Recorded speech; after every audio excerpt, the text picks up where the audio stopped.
আমি কেন জামাতে ইসলাম পছন্দ করি না, জামাতে ইসলামের নামে সমালোচনা করি, এমনকি বিজ্ঞ বিজ্ঞ আলেম ওলামারা কেন জামাতে ইসলামকে পছন্দ করে না, সেই বিষয়ে টুকিটাকি বিষয় তুলে ধরার চেষ্টা করব ইনশাআল্লাহ। কথাগুলো শুনলে আপনার টনক লড়তে পারে, আশাবাদী। ভিডিওটা সম্পূর্ণ দেখে তারপরে আপনার মূল্যবান কমেন্ট জানিয়ে যাবেন। চলুন তাহলে মূল টপিকে আমরা চলে যাই। প্রথমেই আসি আমার বাবার স্থান থেকে। আমার বাবা খুলনায় একটা মসজিদে প্রায় ২০ বছর যাবৎ ইমামতি করছেন। এমনকি একটি মাদ্রাসায় চাকরিও করতেন অনেক আগে। সেই মাদ্রাসা থেকে তার চাকরি চলে যায়। কিছু কিছু কারণ ছিল। কারণের ভিতরে একটা কারণ ছিল সে জামাতের মসজিদে ইমামতি করে। প্রায় ২০ বছর আগের কথা। সেই ২০ বছর থেকে আজ পর্যন্ত প্রায় ২৬ সাল পর্যন্ত সে নামাজ পড়ায়। চাকরিটা গিয়েছিল কিন্তু জামাতের কারণে। আজকে সেই মসজিদে নামাজ পড়াচ্ছে, সেই মসজিদ থেকেও তাকে বের করে দেওয়ার পায়তারা করছে কিছু জামাত নেতারা। খুলনার কথা বলছি প্রিয় ভাই ও বোনেরা, যাদের কারণে চাকরি গেল তারা এখন আবার সদরে গ্রহণ না করে ওখান থেকে তাকেও বের করে দেওয়ার পায়তারা করছে। ২০ বছর যাবৎ খুব সুনামের সহিত সে ওখানে ইমামতি করেছে। প্রত্যেকটা মানুষের অন্তরে সে জায়গা করে নিয়েছে। প্রত্যেকটা মানুষ তাকে অন্তর থেকে মোহাব্বত করে।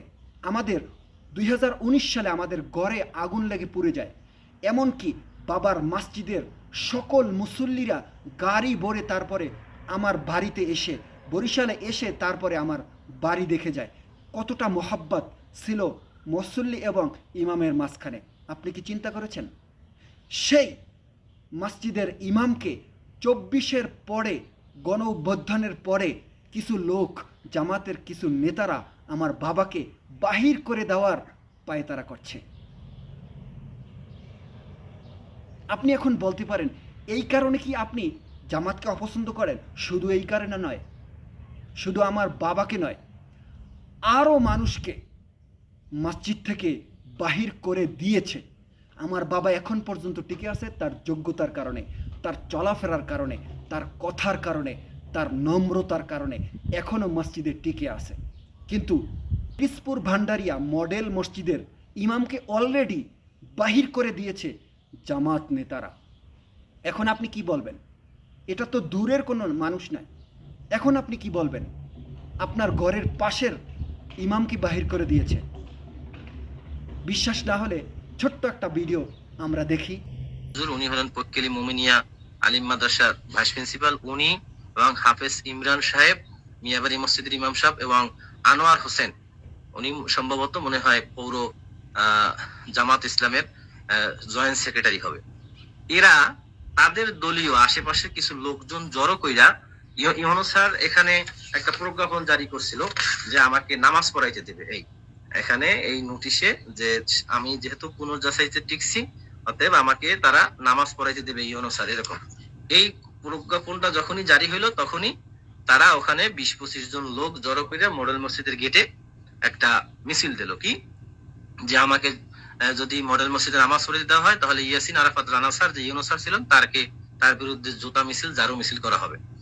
এরপরে আমি যদি মডেল মসজিদে যাই তাহলে আমাকে মাইরদের করা হবে, বাইতুল মুকাররমের মতো রণক্ষেত্র করা হবে। এইসব মিছিল দিয়া তারা আমাকে ওখানে স্টপ করে দিল। এমনকি কুমিল্লা বাঞ্চারামপুর এলাকার একটা মসজিদ থেকে ইমামকে বের করে দিয়েছে জামাত নেতারা। তাদের চাহিদা হলো তারা ইন্টারন্যাশনাল ইমাম এই সমস্ত মসজিদে যুক্ত করবে, যারা দাড়ি কাটছাট করে, গোল টুপি পরে। এই বিষয়গুলো হলো আমাদের চোখের সামনে, আমরা যেটা জানি সেইটা তুলে ধরলাম। আরও তো অজানা হাজার হাজার এরকম রয়েছে। এমনকি এই জামাত নেতারা মঈনুল ইসলাম হাটহাজারী, বাংলাদেশের সবচাইতে বড় মাদ্রাসা, সেই মাদ্রাসায় গিয়েছে হামলা করার জন্য। সেটাও আপনাদের সম্মুখে ছোট্ট আকারে তুলে ধরার চেষ্টা করব। চলুন তাহলে।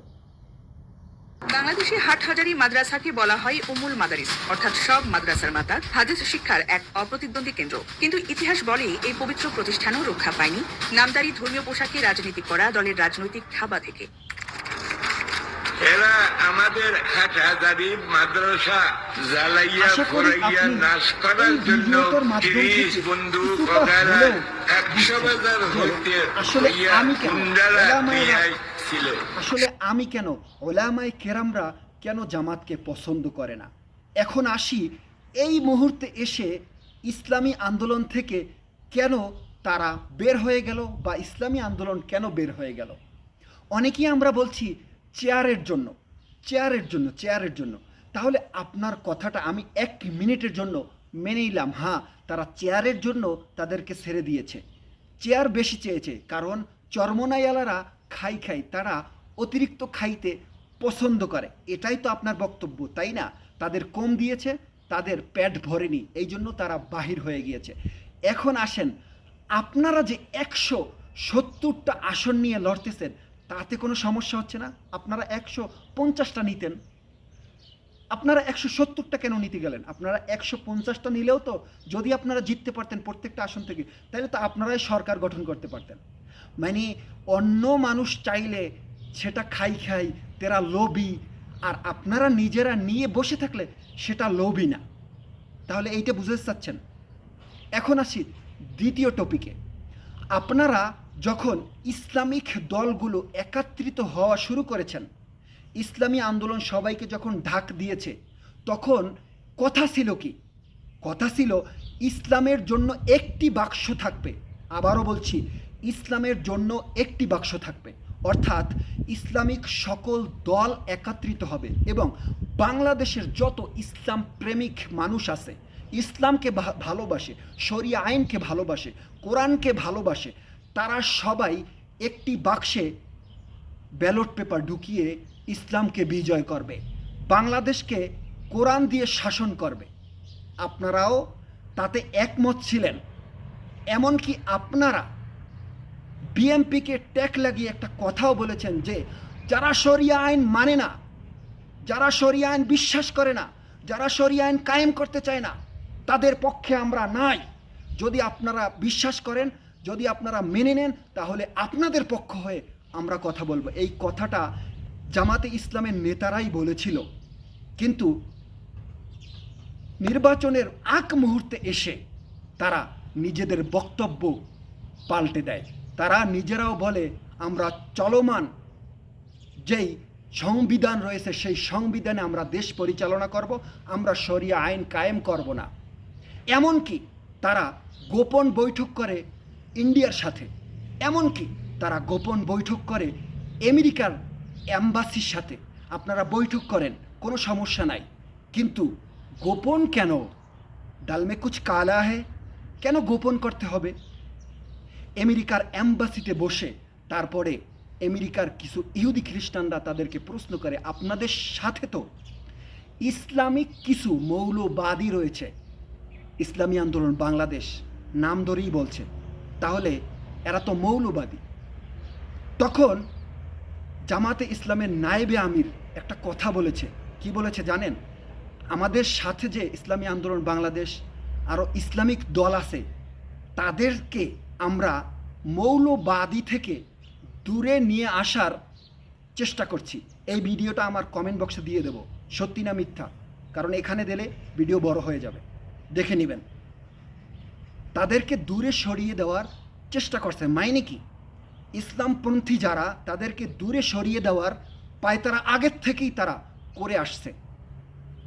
এনসিপিকে নিয়েছে, বিভিন্ন দল রয়েছে 8টি দল, তাদের সাথে কথা বলেনি কেন? এনডিপিকে নিয়েছে, আরও কয়েকটি দল নিয়েছে। তারপরে তারা ঘোষণা করে যে এটা যদি সব ইসলামিক দল হতো তাহলে এটা ইসলামিক ঐক্য হতো। আমরা ইসলামিক ঐক্য চাই না, আমরা সবাইকে নিয়ে এটা সমঝোতার খাতিরে, এটা সকল ধরনের, এটা কোনো ইসলামিক মানে সমঝোতা না, এইটা সে স্পষ্ট আকারে বলে দিয়েছে। অথচ যখন তারা সমঝোতা করে তখন তাদের কথা ছিল ইসলামের সমঝোতা, ইসলামের জন্য একটি বাক্স থাকবে। তাহলে কেন আপনারা ইসলামী আন্দোলন বাংলাদেশকে হেয় প্রতিপন্ন করে দেখছেন, তাদেরকে নিয়ে সমালোচনা করছেন। আপনি যে সমালোচনা করছেন কোনো ভিত্তি আছে? আপনি যে বলেন তারা জাহাজ জাহাজ বলে, ভাই জাহাজ একটা উদাহরণ দিয়েছে, জাহাজ নিয়ে জাহাজ এইটা উদাহরণ দিয়েছে আল্লামা গঙ্গি রহমতুল্লাহি আলাই, আল্লামা হাফিজ রহমতুল্লাহি আলাই, ইসাহাক রহমতুল্লাহি আলাই, এরা বড় বড় এক একজন আলেম, এরা যখন জান্নাতে যাবে আল্লাহ তাআলা যদি কবুল করে আপনাদের সবাইকে নিয়ে যাবে, এইটা বলেছে জাহাজের উদাহরণ দিয়ে। আল্লাহ তাআলা তো এই পৃথিবীটাকে মাকড়সার বাসার সাথে উদাহরণ দিয়েছে। এই জন্য কি এই দুনিয়াটা মাকড়সার বাসা? মাথায় কি কমন সেন্স নাই? পড়াশুনো করেছেন, শিক্ষিত মানুষ, তারপরেও এরকম কথা কিভাবে বলেন? তারা জান্নাতের টিকিট বেচেন, এগুলো কি? আপনি হয়তো না বিক্রি করছেন, আপনার দলের মানুষ তো বিক্রি করছে। আর একটা কথা, চরমোনাইকে এই কথা বলেন যে চরমোনাইয়ের হাত পাখায় ভোট দিলে নাকি আল্লাহর রসুল পাবে। এই কথাটা কেন বলছে? এটাও একটা উদাহরণ দিয়ে বলছে। অর্থাৎ ইসলামী আন্দোলন বাংলাদেশ আলেম ওলামারা হক পন্থীতে চলছে, এই নির্বাচনটাকে ইবাদত মনে করছে। আর ইবাদত আল্লাহ তাআলার তরফ থেকেই, তাই না ভাই? ইসলামী আন্দোলন বাংলাদেশ নির্বাচিত হলে কোরআন দিয়ে পরিচালনা করবে দেশ, আল্লাহর রসুলের আদর্শকে বাস্তবায়ন করবে। আর আল্লাহর আদর্শকে যদি তারা বাস্তবায়ন করে, আল্লাহর কোরআন যদি বাস্তবায়ন করে, তাহলে অবশ্যই রাসূল সাল্লাল্লাহু আলাইহি ওয়াসাল্লামের কাছে গিয়ে বলতে পারবেন আপনার আদর্শ আমি বাস্তবায়ন করেছি। আল্লাহ তাআলাকে বলতে পারবেন আপনার আদর্শকে আমি বাস্তবায়ন করেছি, কোরআন দিয়ে আমি দেশ পরিচালনা করছি। এই জন্য কথাটা বলেছে। আপনারা কোথায় কি লাগিয়ে দিয়েছেন কোনো আগামাতা নেই। তাই প্রিয় ভাই, সমালোচনা করার আগে একবার ভেবে নেবেন কাকে নিয়ে আমি সমালোচনা করছি।